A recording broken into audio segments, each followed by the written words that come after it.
বিশেষভাবে 5টা কাজ রাসূল সাল্লাল্লাহু আলাইহি ওয়াসাল্লাম এই কদরের রাতে করতেন। এক নম্বর কাজ হচ্ছে তিনি সারা রাত জেগে ইবাদত করতেন এবং পরিবারের লোকদেরকে ঘুমোতে দিতেন না, উঠিয়ে দিতেন। বছরের অন্য কোনো সময়ে সারা রাত জেগে ইবাদত করার কোনো নজির রাসূল সাল্লাল্লাহু আলাইহি ওয়াসাল্লামের জীবনে ছিল না। সব রাতে ঘুমাতেন। আমি জোহর বারুতে একটা কনভেনশনে the daily routine of prophet সাল্লাল্লাহু আলাইহি ওয়াসাল্লাম একটা আলোচনা করেছিলাম, যেখানে রাসূল সাল্লাল্লাহু আলাইহি ওয়াসাল্লামের দৈনন্দিন জীবনের রুটিন আলোচনা করেছিলাম। সেখানে আমরা বলেছি যে রাসূল সাল্লাল্লাহু আলাইহি ওয়াসাল্লামের দৈনন্দিন অভ্যাস ছিল তিনি এশার পরেই তাড়াতাড়ি ঘুমিয়ে পড়তেন আর মিড নাইটে উঠতেন। রাসূল সাল্লাল্লাহু আলাইহি ওয়াসাল্লামের কর্মদিবস শুরু হতো মিড নাইটে, আমাদের তো সকালে আরো অনেক পরে শুরু হয়। রাসূল সাল্লাল্লাহু আলাইহি ওয়াসাল্লামের কর্মদিবস শুরু হতো বেসিক্যালি মিড নাইটে। এশার পরে কথাবার্তা না বলে আগে ঘুমোতে যেতেন, মিড নাইটে উঠতেন, কিন্তু ঘুমাতেন। ঘুম ছাড়া রাত কাটাতেন না। সারা বছরের এটা ছিল যে এশার পর পরে ঘুমোতে যেতেন, except the last 10 days of Ramadan. রমাদানের শেষ 10 রাতে রাসূল সাল্লাল্লাহু আলাইহি ওয়াসাল্লাম ঘুমাতেন। এই 10 দিনের ব্যাপারেই পাওয়া যায় সারা রাত জেগে তিনি ইবাদত। আম্মা জান আয়েশা রাদিয়াল্লাহু তাআলা আনহা বলেন, ইযা দাখালাল আশরু আহিয়াল লাইলা ওয়া আইকাযা আহলা ওয়া জাদ্দা ওয়া শাদ্দাল মিজার।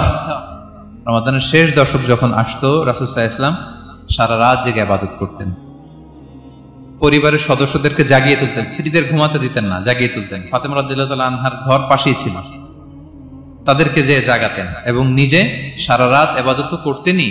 জাদ্দা ওয়া শাদ্দাল মিজার, খুবই বলিষ্ঠ ভাবে, খুব মজবুত ভাবে কোমরে গামছা বেঁধে নামার একটা এক্সপ্রেশন এখানে দেওয়া হয়েছে। মিজার, ইজহার মানে হচ্ছে বাংলা করলে হয় লুঙ্গি। লুঙ্গি আমরা যখন খুব শক্ত কোনো কাজ করতে যাই তখন তারা কি করে, খুব টাইট করে লুঙ্গিটা বাঁধে। তার মানে বোঝানো হচ্ছে রাসূল সাল্লাল্লাহু আলাইহি ওয়াসাল্লাম কোমরে ভালো করে লুঙ্গি বেঁধে বা গামছা বেঁধে আটকাট বেঁধে নামতেন শেষ 10 দিনের জন্য। এই সময় তিনি মানে কাউকে কেমন যেন চিনতেন না, সবসময় ইবাদতে মগ্ন থাকতেন।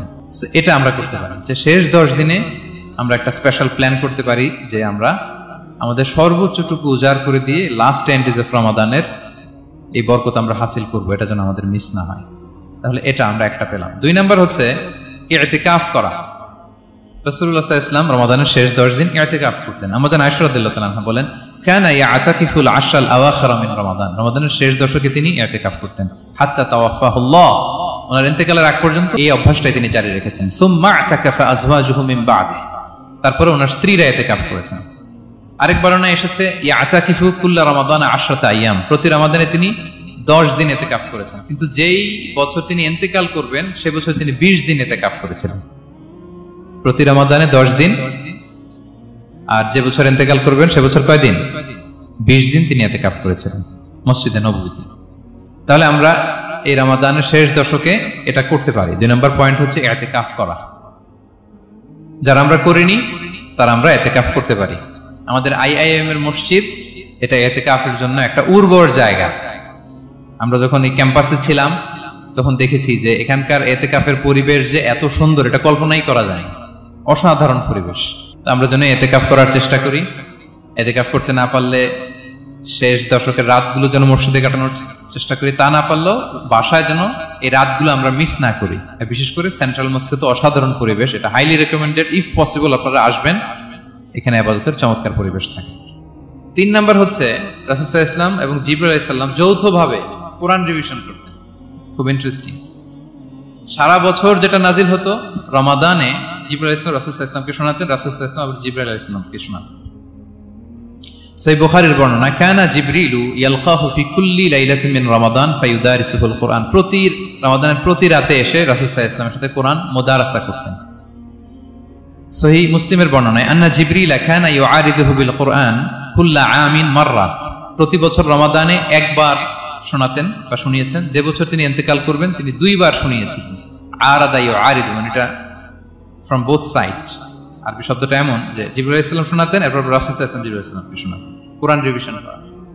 তো এই শেষ দশকের রাতগুলোতে আমরা যেন বেশি বেশি কোরআন পড়ি। কোরআন তেলাওয়াত, কোরআনিক রিসাইটেশন হতে পারে, কোরআনের অর্থ পড়া হতে পারে, তাদাব্বুরে কোরআন হতে পারে, কোরআনের হালাকায় জয়েন করা হতে পারে। ইন ইটস এনি ফর্ম আমরা যেন কোরআনের সাথে অ্যাটাচমেন্টটা বাড়াই লাস্ট 10 days অফ রমাদানে। 4 নাম্বার কিয়ামুল লাইল করা। রাসূল সাল্লাল্লাহু আলাইহি ওয়াসাল্লাম কিয়ামুল লাইল করতেন এবং কিয়ামুল লাইল শব্দটাকে রাসূল সাল্লাল্লাহু আলাইহি ওয়াসাল্লাম কদরের সাথে জুড়ে দিয়েছেন। সহিহ বুখারীর বর্ণনায় তিনি বলেছেন, মান কামা লাইলাতাল কদরি ঈমানা ওয়া ইহতিসাবা গুফিরা লাহু মা তাকাদ্দামা মিন যামবি। কদরের রাতে যে কিয়ামুল লাইল করে বিশ্বাস নিয়ে এবং নাজাতের প্রত্যাশা নিয়ে, তার পূর্বের সমস্ত গুনাহ আল্লাহ তাআলা ক্ষমা করে দিবেন। তাহলে কিয়ামুল লাইলটা রাসূল সাল্লাল্লাহু আলাইহি ওয়াসাল্লাম বিশেষভাবে কদরের রাতের সাথে সম্পৃক্ত করেছেন। আমরা যেন প্রতি রাতে কিয়ামুল লাইল করি, লম্বা সময় যেন দাঁড়িয়ে থাকি, লম্বা সময় কোরআনিক রেসাইটেশন করি দাঁড়িয়ে থেকে, লম্বা সময় রুকু, লম্বা সময় সিজদা, স্পেশালি সিজদা। আখরাবু মা ইয়াকুনুল আবদু মির রাব্বিহি ওয়া হুয়া সাজিদ ফাআকসিরু ফিহি দুআ। বান্দা যখন সিজদায় থাকে আল্লাহ সবচেয়ে কাছে থাকে, তো আমরা তো আল্লাহর সবচেয়ে কাছে যেতে চাই এই ক্রিম টাইমটাতে, কি বলেন? আমরা যেন লম্বা সময় সিজদাতে থাকি। কিন্তু আমাদের অনেকের যেটা হয়, নামাজে তাড়াহুড়ো, অনেকের সব ব্যস্ততা যখন নামাজে দাঁড়াই এরকম হয়ে যায়। রাসূল সাল্লাল্লাহু আলাইহি ওয়াসাল্লামের সালাত যদি আমরা খেয়াল করি, বিশেষ করে কিয়ামুল লাইলে এত যে সুন্দর ছিল, আম্মাজান আয়েশা রাদিয়াল্লাহু তাআলা আনহাকে জিজ্ঞেস করা হয়েছিল যে, হে আম্মাজান, রাসূল সাল্লাল্লাহু আলাইহি ওয়াসাল্লামের কিয়ামুল লাইল কেমন ছিল, কিভাবে কিয়ামুল লাইল করতেন?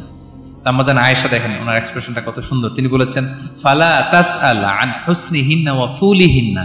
রাসূল সাল্লাল্লাহু আলাইহি ওয়াসাল্লামের কিয়াম যে কত সুন্দর ছিল, কত লম্বা ছিল, আমায় জিজ্ঞেস করুন, আমি বলতে পারবো না। আমরা অনেক সময় যখন খুব বেশি চমৎকার কিছু হয় তো আমরা কি বলি, ভাই এত সুন্দর ছিল, আমি বোঝাতে পারবো না। এরকম বলি না যে এত অসাধারণ, আমি বলে বোঝাতে পারবো না। বাংলাতেও কিন্তু আমরা বলি এত চমৎকার, বলে বোঝাতে পারবো না, শব্দের বুননে, ভাষার বুননে আমি ফুটিয়ে তুলতে পারবো না। আমাদের আয়েশা এটাই বলেছিলেন, ফালা তাসআল আন হুসনিহিন্না ওয়া তুলিহিন্না। রাসূল সাল্লাল্লাহু আলাইহি ওয়াসাল্লামের রাতের নামাজ কিয়ামুল লাইল যে কত সুন্দর ছিল, কত দীর্ঘ ছিল, লম্বা ছিল, আমায় জিজ্ঞেস করুন, আমি বলে বোঝাতে পারবো না। সুবহানাল্লাহ। আমরা যেন লম্বা সময় কিয়ামুল লাইল করি। আমাদের আয়েশা রাদিয়াল্লাহু তাআলা আনহা আরো বলেন, কানা ইয়াকুমু মিনাল লাইলি হাত্তা তাতাফাত্তারা কদামা। এত দীর্ঘ সময় দাঁড়িয়ে থাকতেন, থাকতে থাকতে ওনার পা ফুলে যেত, পা দুটো ফুলে যেত। আপনিও দীর্ঘ সময় দাঁড়িয়ে দেখেন যে পায়ে ঝিম ধরে যাবে, পা ফুলে যাবে, এটা করতেন রাসূল সাল্লাল্লাহু আলাইহি ওয়াসাল্লাম। তো আমাদের আয়েশা বলেন, ইয়া রাসূলুল্লাহ লিমা তাসনাউ হাযা ওয়া কদ গুফিরা লাকা মা তাকদ্দামা মিন যামবিকা মা তাআখার। আপনি এত কষ্ট কেন সহ্য করেন নিজের দেহের উপরে? আপনার তো আগের পরের সব গুনাহই মাফ। আদতে তো রাসূল সাল্লাল্লাহু আলাইহি ওয়াসাল্লামের গুনাহই নেই, তিনি নিষ্পাপ। এত কষ্ট কেন করেন? আপনার আগের পরের সবই তো মাফ করে দেয়া হয়েছে, কেন করেন? রাসূল সাল্লাল্লাহু আলাইহি ওয়াসাল্লাম উত্তর করেছেন, আফালা উহিব্বু আন আকুনা আবদান শাকুরা। আয়েশা, আমি কি শুকরগুজার বান্দা হতে পছন্দ করব না? আল্লাহ তাআলা আমাকে তার রহম এবং করমে সব মাফ করে দিয়েছেন, কিন্তু আমি কি শুকরগুজার হব না? আমি কি আমার রোলটা প্লে করব না? আমি কি নিজেকে সঁপে দেব না আল্লাহ তাআলার কাছে জায়নামাজে? তো এটা ছিল সংক্ষেপে রাসূল সাল্লাল্লাহু আলাইহি ওয়াসাল্লামের কিয়ামুল লাইলের ধরন। এভাবে তিনি দীর্ঘ সময় কিয়ামুল লাইল করতেন, আমরা যেন এটা করি। 5 নম্বরে রাসূল সাল্লাল্লাহু আলাইহি ওয়াসাল্লাম দোয়া করতেন। এই কদরের রাতগুলোতে খুব বেশি বেশি দোয়া করতেন। দোয়া নিয়ে আমরা একটা জুমার খুতবা দিয়েছিলাম, সেখানে আমরা বলেছিলাম যে দোয়া হতে হবে খুব আন্তরিক দোয়া, রোবোটিক দোয়া যেন না হয়। আপনার আবেগ, ভালোবাসা, মনের মাধুরী মিশিয়ে, চোখের পানি মিশিয়ে, অশ্রু সিক্ত করে এই দোয়াটা করতে হবে, তাহলে সে দোয়া আল্লাহর কাছে কবুল হবে।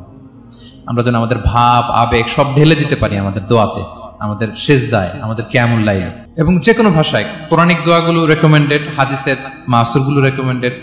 তাছাড়া আপনার নিজের ভাষায় আপনার কি চাওয়া, আপনার কি আকাঙ্ক্ষা, আপনার মনের কষ্ট, যাতনা সবকিছু আপনি আল্লাহ তাআলার কাছে পেশ করুন। এবং আম্মাজান আয়েশা জিজ্ঞেস করেছিলেন, ইয়া রাসূলুল্লাহ, আমি যদি কদর পেয়ে যাই আমি কি বলবো এ রাতে? মা আদউ, কি দোয়া করব? রাসূল সাল্লাল্লাহু আলাইহি ওয়াসাল্লাম বললেন, তাকুলিন, আয়েশা তুমি বলবে, আল্লাহুম্মা ইন্নাকা আফুউন তুহিব্বুল আফওয়া ফাআফু আন্নী। আয়েশা তুমি যদি কদরের রাত পেয়ে যাও এটা বলবে, হে আল্লাহ আপনি ক্ষমাশীল, আল্লাহ আপনি ক্ষমাকে পছন্দ করেন, আল্লাহ তাই আপনি আমায় ক্ষমা করেন। হে আল্লাহ আপনি ক্ষমাশীল, আপনি ক্ষমাকে পছন্দ করেন, আল্লাহ আপনি আমাকে ক্ষমা করেন। এই দোয়াটা আমরা যেন বেশি বেশি করি। আমার সাথে সাথে সবাই একটু পড়ুন মেহেরবানি করে, আল্লাহুম্মা ইন্নাকা আফুউন তুহিব্বুল আফওয়া ফাআফু আন্নী। আল্লাহুম্মা ইন্নাকা আফুউন তুহিব্বুল আফওয়া ফাআফু আন্নী। হে আল্লাহ আপনি ক্ষমাশীল, আপনি ক্ষমা করাকে পছন্দ করেন, আল্লাহ আমাকে ক্ষমা করেন। আমরা আমাদের নিজেদের ভাষায় অনেক দোয়া করতে পারবো, কিন্তু রাসূল সাল্লাল্লাহু আলাইহি ওয়াসাল্লামের শেখানো দোয়াগুলো এটা হচ্ছে মানে very precise in wording but comprehensive in meaning. এটার অর্থ, এটার আবেদন অনেক বেশি।